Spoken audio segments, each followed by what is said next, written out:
வணக்கம் ஹலோதோலா. வணக்கம். சொல்லுங்க தோழா, இன்னைக்கு என்ன பார்ப்போம்? ஆதவ் அர்ஜுனா தந்தி டிவியில வச்சு மாணவர்கள்லாம் சுத்து போட்டு நறு நறு நறு கொட்டி அமைச்சிருக்காங்க. அதான் தோழி நம்ம பார்க்க போறோம். என்ன பண்றீங்க ஆக்சுவலி பார்த்தீங்கன்னா ஆரம்ப காலத்துல அவர் பேட்டியில நீங்க எடுத்து பார்த்தீங்கன்னு வச்சுங்க, கையில பேனா மட்டும் தான் இருக்கும். வேற எழுதுறதுக்கு புக்கு நோட்டு எதுவுமே இருக்காது. ஆனா கையில மட்டும் பேனா கெத்து. ஏன்னா ஒரு பொலிட்டிஷியன் அப்படி தானே, நிறைய புக்கு படிக்கிற மாரியும் தன்னை ஒரு படித்த ஒரு இளைஞன் மாரியும் அப்படி காமிச்சிக்கிறதுக்காக கையில் ஒரு பேரை வச்சுட்டு எஸ் மேம், இல்லை மேடம் அது வேற மேடம் அப்படின்னு சொல்லி பேனை மாட்டி பேசுவாரு. ஆனா இந்த முறை பேனா இல்ல எதுவுமே இல்ல, நோட்டுல எதுவுமே இல்ல. கேட்டு நீ பதில் சொல்லுவேன், இன்ஸ்டன்டா கேட்பேன். ஆனா அடி வாங்குவோம்னு நினைச்சுதான் வந்திருப்பாரு. இந்த அளவுக்கு மரணமா அடிப்பீங்களான்ற மாதிரி ஆயிப்போச்சு அவருக்கு.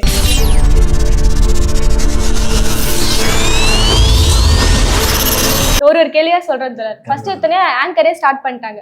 அழுத்தம் இருக்கா உங்களுக்கு, அழுத்தம் இருக்குன்னு சொல்லப்படுறதே மேல இடத்துல இருந்து அப்படின்னு சொல்லி முதல் கேள்வியே அதுதான். அது என்ன இவர் சொல்றாருன்னா, அழுத்தம் எங்க இருக்குன்னா எஸ்ஓபி போட்டாங்களாம், மாநில அரசு சொல்றாரு, அதுதான் அவருக்கு ஒரு அழுத்தம். கேட்டா நம்மளோட அசர வைக்கவே இன்னொரு பதில் சொல்ல எப்படி அழுத்தம் இருக்குன்னா, இப்ப ஒட்டுமொத்த தமிழ்நாடு நாங்க எதை நோக்கி கேட்கறோம்னா, அழுத்தம் இருக்காங்கன்னா மத்திய அரசு மூலமா உங்களுக்கு இருக்கா, இல்லை அதனால கூட்டணி எதனா பிரச்சனை பேச்சுவார்த்தை போயிட்டு இருக்கா, இல்லை அதனால படம் வெளியே வரல, அதை நோக்கி தான் எங்களோட கேள்வி இருக்கு. நீ என்னடா அந்த கேள்வி கேட்டா இல்ல எனக்கு இந்த கேள்விதான் பிரச்சனை. ஆமா, அது எங்க வளர்ச்சி பிடிக்காம அந்த மாதிரி இங்க பண்ணாங்கல்ல கரூர்ல, அது மாதிரியான மிரட்டல்கள் அந்த மாதிரி ரூமர்ஸ் எல்லாம் வந்துட்டு தான் இருக்கு. அது எப்படி எதிர்கொள்ளணும்னு எங்களுக்கு தெரியும் அப்படின்ற மாதிரி சொல்லி நான் சொல்லிடுறேன். இந்த வீடியோ ஆரம்பிக்கும் போது எனக்கு தெரிஞ்சு இந்த ஃபுல் இன்டர்வியூ பார்த்தோன்னா டிஎம்கே தான் நினைக்கிறேன். நம்மளே அதை பத்தி தான் பேச போறோம். ஆமா, நீங்க எதிர்பார்க்கறீங்க சொல்லியிருக்காங்க தொல்ல, நீங்க பாருங்க. அடுத்து என்ன சொல்றாங்கன்னா, அப்ப மிரட்டல் இருக்குன்னு சொல்றீங்களே, யாரு மிரட்டுறா அப்படின்னு கேட்டதுக்கு அதுக்கு ஒரு பதில் இல்ல. ஏங்க நீங்க ஒரு சைக்காலஜி புரிஞ்சுக்கோங்க, மிரட்டவங்களுக்கு தான் பயம் இருக்கு, எங்களுக்கு எல்லாம் தைரியம் இருக்கு அப்படின்ற மாதிரி சொல்றாரு. இருக்கான் தைரியம் இருக்கான். தைரியம் இருக்கு. அப்படியே பயந்துட்டு நீங்க வழக்கு மாத்துட்டு சிபிஐ ஓடினாரு. சம்பவம் நடந்து கரூர்ல 47 பேர் இறந்த உடனே பார்த்தோன்னா 3ஆம் நாள் இவர் ஆளே காணாம். ஒட்டுமொத்த கட்சி கூடாருமே காணாம போயிட்டாங்க. இவரு பார்த்தோன்னா டெல்லி போயிட்டாரு. அவங்கதான் பயத்துல மிரட்டுறாங்களாம், அமைதியா இருக்கவங்க ரொம்ப தைரியமா இருக்காங்களா பனையூர்ல அப்படின்ற மாதிரி சொல்றாங்க. பதங்கிட்டு போத்திக்கிட்டு தைரியமா இருப்பான் பொழுது நிக்கிறேன் அப்படி சொல்றாங்க. அடுத்ததான் வாரிசு அரசியல் பத்தி கேட்டிருந்தாங்க. இன்னொரு பையன் கேட்கிறான், நீங்க வாரிசு அரசியல் நான் எதிர்ப்பேன் அப்படின்னு சொல்றீங்களே, இந்தியால ரொம்ப நாளா ஒரு கட்சி 4 தலைமுறையா அவங்க வாரிசு அரசியல் செய்யறாங்க, அவங்க கூட நீங்க கூட்டணின்ற மாதிரி பேசுறீங்களே, நீங்க உண்மையாவே வாரிசு அரசியலை எதிர்க்கிறீங்களா அப்படின்ற மாதிரி ஒரு கேள்வி கேட்டிருந்தாங்க. அதுக்கு அவர் என்ன சொல்றாருன்னா, பிறப்பால் ஒருத்தவங்க ஆட்சி அதிகாரத்துக்கு வராங்கல்ல, அதை நாங்க எதிர்க்கிறோம் அப்படி இந்தியாவில ஒரு லா இருக்கு. இதெல்லாம் ஒரு பாப்பரத்தில் ஒரு லா இருக்கு. அந்த லா தான் ஃபாலோ பண்றாங்க. மக்கள் ஓட்டு போட்டு தானே யாரும் தேர்ந்தெடுக்கிறாங்க. ஒருவேளை நிர்மலா சீதாராமன் மாரி ஓட்டு போடாம பதிவு கொடுத்தாங்க, அவங்களுக்கே கேக்குறீங்களா? இல்ல அப்படி இல்லைங்க. அவரு யார் சொன்னா அவங்களே கேட்கல. உதயநிதி ஓட்டு போட்டு தான் வந்தாரு. புரியலையே எனக்கு. இதே பெரிய வாரிசு சொல்லுவேன். டெமோக்ரஸி மக்கள் ஓட்டு போடுறாங்க, தேர்ந்தெடுக்கிறாங்க, அவ்வளவுதான். இதுல வாரிசு விஷயமே இல்ல. ஏம்பா நீ அவன் புள்ளப்பா, நீ வாப்பா, நீ ஜெயிக்கலாம் வேணாம் அப்படின்னு சொல்லி யாரும் இங்க வரல, பதவி தூக்கி தரல. நீ மாமியை பார்த்து கேட்டா பரவாயில்ல, நிர்மலா சீதாராமன் மாமியை பார்த்து ஏமா இப்படி பண்றீங்க, அவங்களும் ஓட்டு போடாம பதவி தரீங்களே அப்படின்னு நீ மத்திய அரசு பார்த்து இல்ல மோடியை பார்த்து கேட்டா பரவாயில்ல. இது என்ன லாஜிக் இது அப்படின்னு பார்த்து விஜய்க்கு என்ன சொல்லுவீங்க? அது கேள்வி கேட்டிருக்காங்க. என்ன சொல்றாருன்னா, காங்கிரஸ்க்கு அவர் என்ன கேட்கிறாருன்னா, எப்படி நீங்க என்ன கேட்சி கேட்கறீங்கன்னு எனக்கு தெரியுது, ராகுல் காந்தி சொல்றீங்க, அவர் சின்ன வயசுல பாத்துருக்காரு, இந்திரா காந்தி, நேரு பல இதுவோ பார்த்துட்டு அவர் பொறுப்பை ஏற்று வந்திருக்காரு. ஆனா உதயநிதி அவர் என்ன செஞ்சிருக்காரு இத்தனை நாளா? ஒரு கலப்படையில அவர் எதுவுமே இருந்ததே இல்ல. இப்படி ஒரு அப்ப நீ யாரு முதல்ல சொல்லு. இதெல்லாம் வரைக்கும் தமிழ்நாட்டு மக்களுக்கு நீ எப்படி இருந்த? எனக்கு தெரிஞ்சு ஆதவ் அர்ஜுன் விசிக்காக என்னைக்கு போய் ஜாயின் பண்ணாரோ அப்பதான் ஆதவ் அர்ஜுன் பத்தி கொஞ்சம் பேச்சுவார்த்தை இருந்தது. மற்றபடி மீடியா முன்னாடி பார்த்தோன்னா ஆதவ் அர்ஜுன் யாருமே இல்லை. அப்படி ஒரு ஜந்து வாழ்தான கூட யாருக்கும் தெரியாது. என்னைக்கு போய் நீ விஜய் கூட்டணி ஜாயின் பண்ணியோ அன்னைக்குதான் பார்த்தோன்னா நீயே வாலண்டியர் பேசிக்கிறது, ஏய் நான் ஏற்றுமா என் அண்ணாமலை தொட்டு பாடுறா அடிச்சு பாடுறா இப்படின்னு நீ வாய்ஸோட பேசினா கொஞ்சம் ஃபேமஸ் ஆயிருக்கு. மற்றபடி நீ என்ன களத்துல எங்க வந்து நின்னா? எனக்கு என்னைக்குன்னா ஒரு நாள் ஆதவ் அர்ஜுன் ஒரு போராட்டத்தை போய் நின்று நான் இப்படி மக்களுக்கு நின்ன போராட்டம் பண்ண அப்படின்னு எங்கன்னா நம்ம பார்த்து இருக்கு. கடந்த ஒரு 2 வருஷமா அது முடிவு பார்த்தா எங்கேயுமே இல்ல. அப்ப நீ பேசலாமா? அடுத்து பாருங்க, பாயிண்ட் எடுத்து கொடுக்குறாரு, என்ன கலாயிங்க, இதுக்கு அப்ப இப்ப நான் ஒரு பாயிண்ட் சொல்ல போறேன், இதை வச்சு என்ன கலாயிங்க, தளபதி நீங்க கலாய்ங்கன்னு சொல்லிட்டு ஒரு பாயிண்ட் சொல்லிட்டாரு. அவர் என்ன சொல்றாருன்னா, இந்த மாதிரி ஒரு ப்ராசஸே இல்லாம இப்ப நம்ம முக ஸ்டாலின் கூட நீங்க எடுத்துக்கோங்க, அவர் கூட ஒரு நம்ம சொல்ல முடியாது, நான் இவ்வளவு நாள் அரசியல் இருந்தாரு. ஆனா உதயநிதி ஸ்டாலின் எப்படி ஸ்ட்ரைட்டா சிஎம் பொசிஷனுக்கு வந்துருவாரு. அப்ப இன்னும் முக்கியமான வார்த்தை என்ன சொல்றான்னா, இது ஒரு ப்ராசஸே இல்லாம ஒருத்தர் தலைமைக்கு வந்தா அந்த தலைமை வந்து கேள்விக்குறியா இருக்கும் அப்படின்ற விஜய் அடிக்கிறாரு போல இந்த டைம். முதல்வர் மு க ஸ்டாலின் வந்து நீ வந்து அவரு கட்சியில வந்து படிப்படியாக வந்தாரு, நீ அவரை ஏத்துக்கும் போது உதயநிதியா நீ வந்து ஏத்துக்க மாட்ட. முதல்வர் எப்படி வந்தாரோ அவரும் தான் இதே மாதிரி தான் வர்றாரு, எனக்கு தெரிஞ்சு அப்படிதான் வந்தாரு. நீ எப்படி இப்படி சொல்றது இல்லை, அதாவது நடக்காத ஒரு விஷயம் பார்க்காத. அப்ப இவர் வந்து கோமா ஸ்டேஜ்ல இருந்தாரான்னு தெரியல. உதயநிதி பார்த்தோன்னா அப்பலேருந்தே வந்து களத்துல நிக்கிறாரு, மேயரா வர்றாரு அப்படின்னு போட்டிட்டு அவர் களத்துல நிக்கலையா, அதான் அவர் சொல்றாரு. வேங்கைவேல் பிரச்சனைக்கும் அண்ணா யூனிவர்சிட்டி பிரச்சனைக்கும் அவர் வந்தாரு, அவர் களத்துல வரல அப்படின்னு கேக்குறாரு. சரி ஓகே, நீ எங்க இருந்த நியாயமான கேள்வி. இதே கேள்விதான் ஒரு ஸ்டூடெண்ட்ட கேட்டிருக்காரு. என்னது களத்துல இல்லைன்னா இவ்வளவு நாளா அரசியல் இல்லைன்னா அவங்க சிஎம் ஆகக்கூடாதா அப்படின்னு கேக்குறீங்களே. அப்பதான் வராரு பாயிண்ட்டுக்கு. அப்ப விஜய் இவ்வளவு நாளா என்ன பண்ணிட்டு இருந்தாரு, அவர் அரசியல் ஆமா அவர் களத்துல இருந்தாரு. அப்ப அவரு மட்டும் இவ்வளவு நாள் ஏதோ ஒரு ஃபீல்ட்லன்ட்டு எடுத்தோட நான் சிஎம் ஆறேன்னு வராரு, அது மட்டும் நீங்க அப்படி பாக்கலையா அப்படின்ற மாதிரி கேக்குறேன். அது நல்ல ஒரு கேள்வி தான். ஏன்னா விஜய்க்கு இப்ப பத்தின ஏஜ் எவ்வளவு இருக்கும், ஒரு 50-55 இருக்குமா இருக்கும், 60 வச்சுங்களா. 60 வயசு வரைக்குமே உனக்கு மக்கள் மீது பற்றோ ஆர்வமோ பாதிக்கப்படுற ஒரு போராட்டமோ ஒரு வந்து அறிக்கையோ அப்ப நீ எப்பயுமே பேசாம இருந்த. இப்ப 60 வயசு வந்ததுக்கு அப்புறம் எனக்கு ஒரு நாணம் வந்துருச்சு, எனக்கு புத்தி வந்துருச்சு, நான் மக்களை பாதுகாக்க போறேன்னு இப்ப நீ வர்றதுக்கான காரணம் என்ன, அவசியம் என்ன? ஒரு படம் ஓடன்னு சொல்லி இங்க வந்து ஏன்னா வந்து காசு படம் கலக்கலாம் உள்ள வரீங்களா புரியல. அப்ப மக்கள் மீது அக்கறை கொண்ட நீ ஒரு ஆளா இருந்தா நீ ஆரம்ப காலத்துல களத்துல வந்து நின்று இருக்கணும், போராட்டத்துக்கு போயிருந்துக்கணும், பேசியிருக்கணும். அவனா நீ பேசலையே. அப்போ நீ பணம் சம்பாதிக்கணும், நல்லா சம்பாரிச்ச, படத்தில் வந்து நல்லா ஜாலியாக இருந்த. இப்போ என்னடா பண்ணுறது, மார்க்கெட்டில் வந்து போச்சு, சரி நம்ம படத்துக்குள்ள வந்தால் நீங்கள் வரீங்க. அப்போ இந்த கேள்வி நீங்கள் அங்கே பார்த்து கேட்கறது போல மூலம் தலைவரை பார்த்து கேளு, தலைவரை நீ வரலாமா அந்த யோகிதை இருக்கான்னு கேட்க வேண்டியதானே. ஆமா, இந்த கேள்விக்கு வந்து எப்படி பார்த்தாலும் முட்டு கொடுக்க முடியாது, ஒரு நியாயமான கேள்வி. ஆனால் ஒரு டேலண்ட் தான். எப்படி அந்த சமாளிக்கிற டேலண்ட் என்ன சொல்லிட்டாருன்னா, எங்க சினிமாவும் ஒரு மக்கள் கூட இருக்கிற ஒரு துறை தாங்க அப்படின்னு சொல்றாரு. ஆமா, என்ன இது புரியல. உங்களுக்கு ஏத்த மாதிரி பாத்துட்டீங்களா? என்ன படம் நடிக்கிற வேலையை மட்டும் பாரு. சினிமா நாங்க வந்து தியேட்டர் வந்து பாக்குற கொண்டாடுறோம். முதல்வர் அவங்க சிஎம் ஆகணும்னா நீ களத்துல வந்து நிக்கணும். இதனால வரைக்கும் விஜய் களத்துல வந்து நின்னாரு அப்படின்னு பார்த்தா இல்ல, ஓட்டம் தான். இந்த வரைக்கும் ஓடிதான் இருக்கிறாரு, டெல்லி அங்க இங்க ஓடிதான் இருக்கிறாரு. ஆமா, அதுக்கு வந்து கீழே இந்த பதிலும் சொல்றாங்க. எங்க விஜயே சொல்லியிருக்காரு சினிமாவை பொழுதுபோக்கா மட்டும் பாருங்கன்னு சொல்லியிருக்காரு, என்ன நீங்க இப்படி பேசிருக்கீங்க அப்படின்னு பசங்க கேள்வியும் கேட்கறாங்கன்னா அடியான் அடிக்கிறான் நம்மளுக்கு. ஆமா, ஏன்டா மாட்டணும் இல்ல. எனக்கு தெரிஞ்சு அது என்ன பண்ணிருப்பா, இப்ப போயிட்டு ஒரு நல்ல பர்ஃபார்ம் பண்ணி நம்ம தலைவரோட ஒரு பேர் வரலாம்னு போயிருப்பாரு. ஆனா இவன் கேட்ட கேள்வி எல்லாம் இந்த இன்டர்வியூ தலைவரோட பார்க்க சொல்லலாமா வேணாமா ஒரு பதத்துல இருப்பாரு நினைக்கிறேன். ஆமா, ஆனா விஜய் மேல எவ்வளவு வன்மமோ தெரியல அந்த ஸ்டூடெண்ட். இவர்கிட்ட போட்ட இவரை நான் என்னங்க பண்ணுவேன்ற மாதிரி ஆயிடுச்சு. என்ன கேக்குறாங்கன்னா, கரூர் சம்பவத்துக்கு மட்டும் சிஎம் சார்னு வீடியோ போட்டாரு, டைரக்டா இவங்க தான் நடிச்சார்ல, இப்போ ஜனநாயகம் இஷ்யூ போயிட்டு இருக்கு, ஏன் பிஎம் சார்னு ஒரு வீடியோ கூட போட மாட்டாரு, ஏன் இன்னும் மௌனம் அப்படின்னு சொல்லிட்டு கேக்குறாங்க. உண்மையா சொல்றேன், மக்கள் மனசுல கேள்வி தெளிவா கேக்குறாங்க, செருப்பாச்சு மாதிரி கேக்குறாங்க. இப்ப என்ன சொல்றாரு அதுக்கு அதான் சைக்காலஜி மறுபடியும் சொல்றாரு, எங்க மிரட்டவங்க தாங்க பயம் இருக்குது அப்படின்னு பேசிட்டு என்ன சொல்றாருன்னா, எங்களுக்கு தேவை இருக்கும்போது நாங்க அதை பதிவு செய்வோம். இப்ப அது கோர்ட்ல போயிட்டு இருக்கு. இல்ல ஒரு படம் வந்து 200 கோடி 400 கோடி எடுத்து வச்சு பெரிய படம், ஒட்டுமொத்த ஃபேன்ஸு கதனானோ, டே என்னன்னா அந்த படத்தை யாரா பிடிச்சி வச்சிருக்கே, உடுங்கடா. 10வது வந்து தமிழ்நாடு கவர்மெண்ட்லாம் பேசலாம் பக்கம் வாங்கிட்டு இருக்காங்க. ஆனா இவனும் சம்மந்தப்பட்ட ஆளுங்க இவனு பேச மாட்டாங்க, விஜய் பேச மாட்டாப்புல. அதான் முக்கியமான ஒரு விஷயமே. இல்ல நீங்களாம் ஆட்சி வந்து என்னையா பண்ண போறீங்க, இதான் முக்கியமான இடம். இந்த இடத்துலதான் ஒரு வாயில இருந்து ஒரு அபூர்வ வார்த்தை வந்துச்சு. அப்ப நெருக்கடிகள்லாம் இருக்கு, நாங்க அதை தேவையான டைம்ல பதிவு செய்வோம். நெருக்கடி இருக்கா? இருக்கு. யார் எங்கிட்ட இருந்து யார் அப்படின்னு கேட்டதுக்கு ஒன்றிய அரசுங்க, ரொம்ப சிம்பிளுங்க, விட்டுருங்க அப்படின்ற மாதிரி சொல்லிட்டாரு. ஒன்றிய அரசு சொல்ல, பிஜேபின்னு சொல்ல, ஒன்றிய அரசு சிம்பிள், அவ்வளவுதான். ஆமா, அந்த நெருக்கடி இப்ப யாருன்னா வெறும் ஒன்றிய அரசுன்னு சொல்ல, அவ்வளவு ஈஸியா அந்த வார்த்தை தனியா சொல்ற மாட்டாங்க. உதயநிதியும் பிஜேபியும் ஒன்றிய அப்படி சொல்றாரு. உதயநிதி வந்து இப்ப போயிட்டாரு, அவர் படம் எல்லாம் மட்டும் வெளியே வருதுல, அவருதான் வந்து போயிட்டாரு. இந்த ஒரு விஷயம் என்ன சொல்றாருன்னா, இந்த படம் வெளியே வந்தா பிஎம் மோடிக்கு எந்த பிரச்சனையும் இல்லைங்க, பிரச்சனை யாருக்குன்னா எங்க முக ஸ்டாலினுக்கு தான் பிரச்சனை, அவருக்கு தான் இந்த படம் வந்து இந்த படம் வந்தா. ஆமா, இந்த படம் என்ன அப்படியே ஒரு சமூக சார்ந்த படமா தோணுது, பெரிய அரசியல் புரட்சி போல இந்த படம். ஏண்டா மசாலா கிண்டி இருந்தீங்க, அது என்னது, கேசரி படத்தை வந்து கிண்டிங்க, மசாலா கிண்டி வேற மாதிரி காட்ட போறீங்க. இந்த படம் இது சமூக சார்ந்த படம் இல்ல தோழர். அது வந்து பார்த்தோன்னா பராசக்தி ஒரு படம் வச்சது, டெல்லி தான் இந்தியாவா அப்படின்னு நிறைய வசனம் இருந்தது, மொழி போர் அப்படின்னு சொல்லி இந்தி திணிப்பை பத்தி நிறைய போல்டா பேசினிக்கிற படம். அந்த படத்துக்கு சென்சார் கொடுத்து வெளியே வந்துச்சு. ஏன்னா இங்க இன்னும் பல படம் தொடர் அரசியல் பத்தின பேசின படங்கள்லாம் பார்த்தோன்னா, போல்டா பொலிட்டிக்கல் பத்தி பேசின படங்கள்லாம் பார்த்தோன்னா வெளியே கொண்டு வந்துட்டாங்க. ஒரு பொலிட்டிக்கலும் இல்லை இந்த படத்துல. மோடியை பத்தியும் பேசல, எதுவுமே பேசல. இது ஒரு மசாலா படம். அப்படிங்கும்போது ஏன் வரல? அப்ப என்ன பிரச்சனைனா, இது வந்து மோடிக்கும் தமிழ்நாடு கவர்மெண்ட்டுக்கும் பெரும் ஆபத்துலாம் கிடையாது. இந்த படம் மூலமா அண்டர் டீலிங் தான் போயிட்டு இருக்குது. கூட்டணி வைக்கிறேன் இல்லையா, இல்லைன்னா பணம் வெளியே வராது. இதுதான் இதை ஓப்பனா பேசியா, இதை விட்டுட்டு பார்த்தோன்னா அவங்களுக்கு பிரச்சனை, இவங்களுக்கு பிரச்சனை. என்ன மனசாட்சியோட பேசணும் தோல, அது எப்படி சொல்ல முடியும்? சொன்னா அவருக்கு என்ன பண்ணுவார் தோல, சொல்ல முடியாது. இல்ல அதுக்கு ஒரு பல காரணம் சொல்றாரு. பார்த்தா இந்த படம் வந்தா தமிழ்நாட்டு கவர்மெண்ட் ஆபத்து. ஐயோ, ட்ரைலர் பார்க்கும்போது எவ்வளவு பொலிட்டிக்கல் அப்படியே கார்த்து போற மாதிரி இந்த ட்ரைலர் பார்க்கும்போது.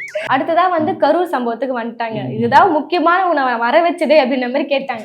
சரி, லேட்டா தாமதமா ஒரு விஷயம் வந்துல, ஒத்துக்கிட்டா நீங்க ஆகணும். 8 மணிக்கு வீட்டுல இருந்து கிளம்புனீங்களே, அப்படி என்ன உனக்கு வேலை அப்படின்ற மாதிரி கேட்டாங்க. ஒவ்வொரு கிலோ செருப்படிக்கலாம்.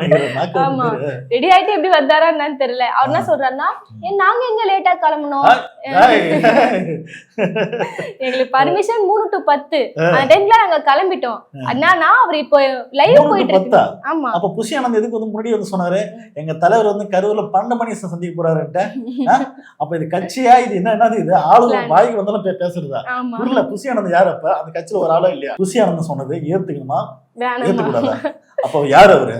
அப்ப இவங்களுக்கு ஐடியா பிளான் எதுவுமே இல்ல தோட ஆரம்பிச்சிட்டாங்க சமாளிக்கிறது, உருட்டு. அப்புறம் சரி, அதுதான் சொல்றாருன்னா லைவ் இருக்கா, எங்க தலைவர் வீட்டுல இருந்து வெளியே வந்தாரையும் அங்க போற வரையும் அவ்வளவு மக்கள் செல்வாக்குங்க.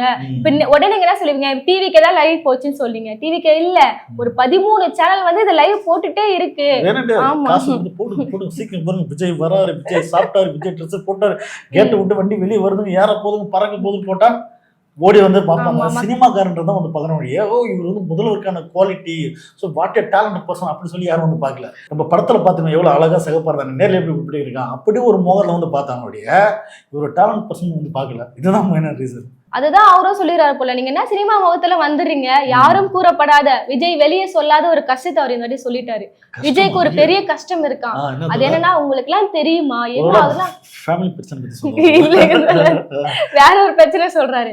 அதாவது 1 மணி நேரத்துல ரீச் பண்ண வேண்டிய பிளேஸ இங்க தலைவர் 4 மணி நேரம் ஆகுது. எங்க அது அவ்வளவு ஈஸி எல்லாம் இல்லைங்க, அவ்வளவு ஈஸி எல்லாம் இல்லைங்க. ஒரு கேரவன்லயே அவர் உட்காந்து 10 மணி நேரம் 12 மணி நேரம் அவர் உள்ள உட்காந்துட்டே இருக்கணும். முக்கியமான ஒரு பெரிய கஷ்டம் என்னன்னா, ஒரு லெஃப்ட் சைடு பார்த்துட்டு கை அசைச்சிட்டே வரணுங்க. அது உங்க கஷ்டம் தெரியாதுங்க அப்படின்றாரு. அந்த கையை தூக்குறது எவ்வளவு பெரிய கஷ்டம்.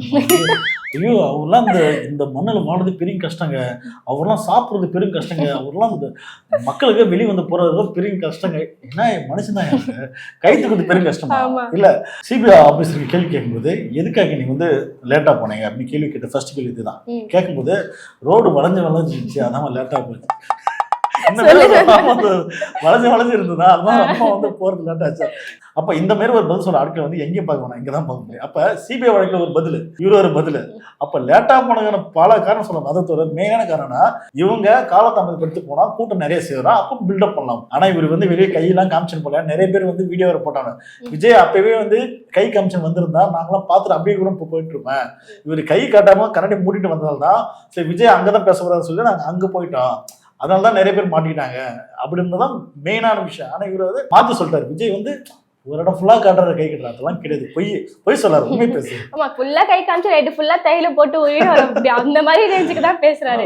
இல்ல, இந்த மாதிரி கஷ்டப்படுறது எதுக்கு நீ வரணும்ன்றா, எதுக்கு வரப்போ வீட்டுல பணம் வேலை படுத்து தூங்கு. அடுத்ததான் வந்து இன்னொரு கேள்வி தோழர், மௌனமா இருக்கேன்னு சொல்றீங்களே, உங்க மௌனம் வந்து அங்க இருந்தா ஓகே, ஆட்சி ரீதியாவும் நிர்வாக ரீதியாவும் நீங்க அமைதியா இருக்கீங்க, எல்லாத்துக்குமே அமைதியா இருந்தா எப்படி? ஆமா, ஏன்னா இவ்வளவு விஷயம் போயிட்டு இருக்கு. ஆசிரியர்கள் போராட்டம் பண்றாங்க, நர்ஸ் போராட்டம், இப்ப ஆளுநர் என்ன பண்றாரு, அவர் பாட்டுன்னு கோச்சிங் வெளியே நடப்பு போறாரு போற இதுல இருந்து, அதெல்லாம் நீங்க எதுவுமே பேச மாட்டீங்களான்னு கேட்கும்போது பேசணும், அவ்வளவுதான். எனக்கு அதுதான் சொல்றேன்னா, எனக்கு அந்த தேவை கிடையாது அந்த மாதிரி பேசுறதுக்கு. அவங்களாம் வந்து விளையாடுறாங்க, காமெடி பீஸ் நினைக்கிறேன். அவங்க வந்து பிளான் பண்ணி விளையாடுறாங்க, விளையாட்டு, நாங்க ஏதை பத்தி பேசணும். ஆனா இதுலதான் இந்த விஷயம் மாட்டினாரு. 2வது வாட்டி வாயில ஒன்றிய அரசு வந்த இடம் இதுதான். அவர் என்ன சொல்றாருன்னா, ஆளுநர்ன்றது வந்து ஒரு ரெப்ரசன்டேட்டிவ், அதாவது மத்திய அரசுக்கு அப்படின்னு சொல்றாரு. சொல்லிட்ட பிறகு என்னன்னா, அவங்களோட அதிகாரத்தை வந்து ஒரு மிஸ்யூஸ் பண்ணிக்கிட்டா, சென்ட்ரல் கவர்மெண்ட் மிஸ்யூஸ் பண்ணிக்கிட்டா நாங்க அப்போ அது வேணா அதை எதிர்ப்போம் அப்படின்றது. அப்ப இது இப்ப தொடர்ந்து ஆளுநர் பார்த்தோம்னா சபையில வரும்போது அநாகரிகமான சில விஷயம் பண்றது, ஓடுறது, மதிக்கிறது இல்லை, இதுவே பெரிய விஷயம் தானே, பேச வேண்டியது தானே.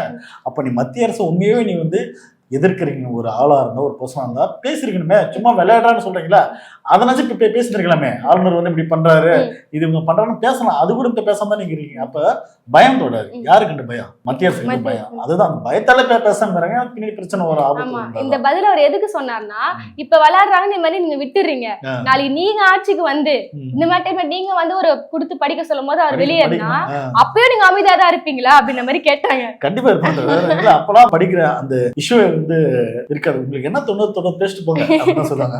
ஆமா, அதுக்குதான் அந்த பதில் சொல்லியிருந்தாரு. அப்ப வந்து மிஸ்யூஸ் பண்றாங்களா சென்ட்ரல் கவர்மெண்ட், மிஸ்யூஸ் பண்றாங்களா அப்படின்னு சொல்லி கேட்டதுக்கு எப்படியோ செகண்ட் டைம் ஆமா ஒன்றிய அரசு மிஸ்யூஸ் பண்ணுது அப்படின்னு வெளியே சொன்னா அடிப்பாங்க. இருக்கு. சரி சரி, அடுத்த கேள்வி அப்படி மாதிரி ரெண்டாவது சொன்னாரு. அப்பதான் நறுக்குன்னு ஒரு ஸ்டூடெண்ட் ஏஞ்சி இதுக்குதான் உங்களை பிரஸ் மீட்ட வாங்கன்னு சொல்றோம், உங்க வாயில இருந்து இந்த வார்த்தை நாங்க வர வைக்கணும், உங்களால நீங்க தெளிவா பேசுறதே இல்ல, எப்படி உங்களை அடிச்சடிதான் ஒன்றிய அரசுன்னு உங்க வாயில வர வைக்க வேண்டியதா இருக்கு அப்படின்னு. சூப்பர். உண்மையா பார்க்க மாணவர்கள் இவ்வளவு போல்டா கேட்பானா, அதாவது பார்த்தோன்னா இந்த அணிகளை பார்த்துருமோன்னா ஒட்டுமொத்த தமிழ்நாடு மாணவர்களே பார்த்தோன்னா ஒரு மாதிரி முட்டாள்தனமா இருக்காங்க. ஒரு மாதிரி என்ன சொல்றதா, இந்த பசங்களை வச்சுலாம் எப்படி இந்த நாட்டை காப்பாற்ற போறோம் அப்படின்னு பார்த்தா, ஆனா அந்த பசங்களாம் கேள்வி கேட்கும்போது தான் ஓஹோ, அப்ப அறிவு சார்ந்த மாணவர்கள் வந்து நிறைய பேர் வந்து இருக்காங்க.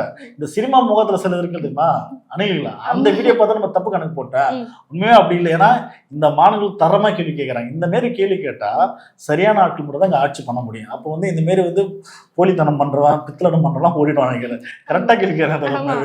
அதே விஷயம் யங்ஸ்டர்ஸ் இவங்கலாம் இவர் எப்படி யங்ஸ்டர்ஸை யூஸ் பண்ணலாம்னு பார்த்தாரு. கரூர் டைம்ல நம்மளுக்கு தெரியும், இந்த நேபாள் புரட்சி மாதிரி இங்க வெடிக்கட்டும் அப்படின்னு சொல்லிட்டு போட்டிருந்தாரு.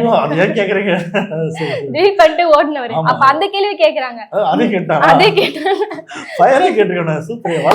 ஆமா, இந்த மாதிரி டைம்ல இந்த மாதிரி இளைஞர்களை ஒரு தவறான வழி கொண்டு போற மாதிரி ஒரு போஸ்ட் போட்டு அதை டெலீட் பண்ணிட்டு ஓடுறீங்களே, நியாயமா இது? கேவலம் தெரியுமா, எச்ச தெரியுமா? அதாவது ஒரு பதிவு போட்டா ஸ்டாண்டர்டா நீ நிக்கணும், அதை விட்டுட்டு ஐயோ போலீஸ் வந்துடும் அரசு மட்டும் நம்ம ஓடணும். அப்ப கலவரம் அதாவது இந்த பிஜேபி சங்கிங்க தான் பண்ற விஷயங்கள். அது ஹெச் ராஜா இந்த மாதிரி விஷயம் தான் பண்ணுவார். இந்த மாதிரி கலவரம் தோன்ற விதமான ஒரு இதை போட்டு விடுவார், பேசி விடுவார். ஸோ அந்த மாதிரி பிஜேபி சங்கிகள் எப்படி பண்ணாங்களோ அதுதான் ஆதவர்ஜன் அன்னைக்கு பண்ணாரு. ஸோ அந்த தாட்டில் பண்ணும்போதே கமெண்ட்ஸ்லாம் வரும் பார்க்கும்போதே அவருக்கு வந்து ஓஹோ போலீஸ் நம்ம வந்து அரெஸ்ட் பண்றாங்கன்னு அப்படி சொல்லிட்டாரு. ஆனா இருந்தாலும் அந்த கருத்து ஒட்டுமொத்த அணிகிட்ட போயிட்டு சேர்ந்து போயிட்டு அப்படியே ஒரு கலவர பதட்டம் மாதிரி தான் ஃபார்ம் பண்ண பார்த்தாங்க. இதுதான் வந்து நம்ம ஆதவர்ஜன் ஒரு கருத்தை கத்தோட வந்து நிக்க முடியாது, பேசினா பயந்து ஓடுவார். இதுதான் அதுக்கு என்ன முட்டு கொடுத்துருப்பான்னு நீங்க நினைக்கிறீங்க? என்ன சொல்றாருன்னா, என்னமோ அவருக்குதான் அரசியல் புரிதல் இருக்கிறாவோ, நான் அரசியல் புரிதலோட போட்டேன், என்னோட பார்வை இப்படிதான் இருந்துச்சு, ஆனா அதாவது எங்க ஆளுங்க அப்படி தப்பா எடுத்துக்கிட்டாங்க. ஆமா, என்ன சொல்றாருன்னா, நான் என்ன அடிதடி சண்டைக்கா ஆர்ம்ஃபுல்லான ஒரு புரட்சியை நான் கூப்பிட்டேன். ஒரு புரட்சினா ஸ்டாண்டர்டா நிக்கணும், அது எங்க மனசு வலி. நான் லத்தி சார்ஜ் அவ்வளவு அடிச்சாங்க கரூர்ல, உங்களுக்கு தெரியாது, நான் அங்க இருந்தேன், அதோட வழியா தான் நான் போட்டேன். அதுக்கப்புறம் எனக்கு கமெண்ட் எல்லாம் வர ஆரம்பிச்சது. சோ அதுக்கப்புறம் தான் நான் டெலீட் பண்ணேன் அப்படிங்கிற மாதிரி சொல்லியிருக்காரு. அதாவது அளவுக்கு அதிகமான கூட்டத்தை கூட்டி மக்களை வந்து காலதாமதப்படுத்தி தண்ணி பாட்டில் கூட இல்லாம மக்களை வந்து கொடுமைப்படுத்தினது விஷயம்லாம் பார்த்தா முழுக்க காரணம் வந்து நீங்க தான்.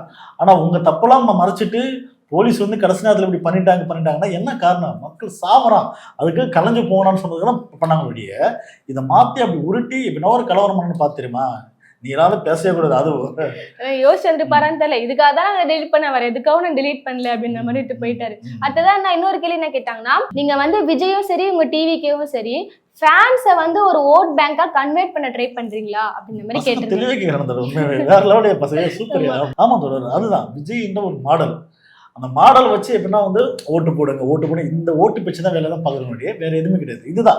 ஆனா விஜய் என்ன நல்லது பண்ணாரு, விஜய் களத்துல எப்படி மக்களுக்கு வந்தாரு அப்படின்ற காமிச்செல்லாம் ஓட்டு வந்து கேட்க முடியாது. ஏன்னா விஜய் படத்துல பாத்தீங்கன்னா வாங்க பாத்தீங்கன்னா படத்துல பார்த்தா பாருங்க அப்படின்ற வச்சுதான் கேட்கறாங்க. அவங்க தரமா கேட்கறாங்க. அது என்ன முட்டு கொடுக்குறாருன்னா, எங்க அவர் விட்டு வந்ததெல்லாம் ஹெவன் லைஃப்ங்க, யாருன்னா மனசு வருமா, அவர் பார்க்காத காசா பணமா இதே சொன்னீங்க. அவர் பார்க்காத காசா, அவர் பார்க்காத காசா நீங்க 200 கோடி படம் பண்ணீங்கல்ல, அந்த படத்தை ஃபேன்ஸ் சும்மா போட்டு காட்டுங்க, யூடியூப்ல போய் பண்ண வேண்டியதானே?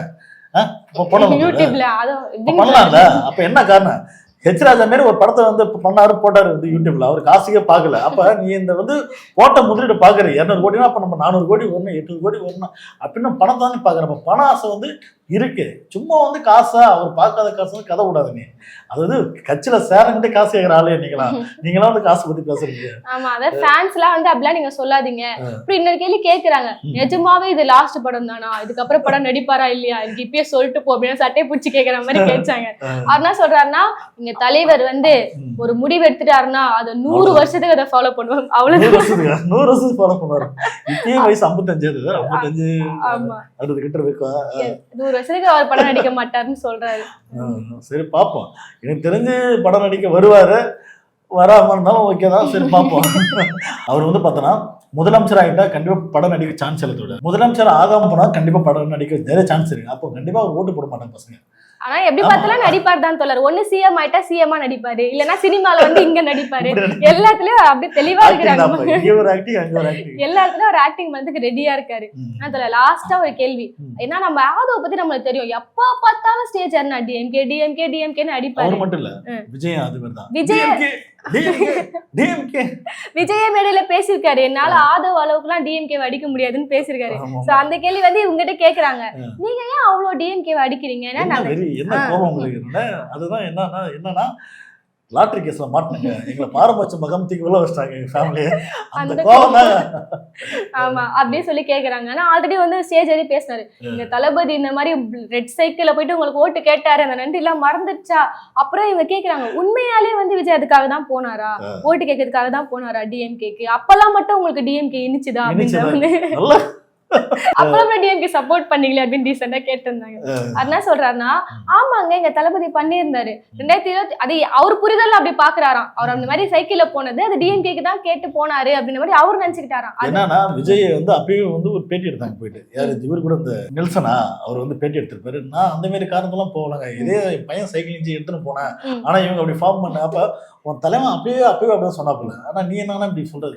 இது தப்பு கிடையாது, என் பார்வைக்கு அப்படி இருந்துச்சு. ஏன்னா அப்ப டிஎம்கேல வேலை செஞ்சுட்டு இருந்தேன், என் பார்வைக்கு அது எனக்கு அப்படி இருந்துச்சு அந்த மாதிரி சொல்லியிருந்தாரு.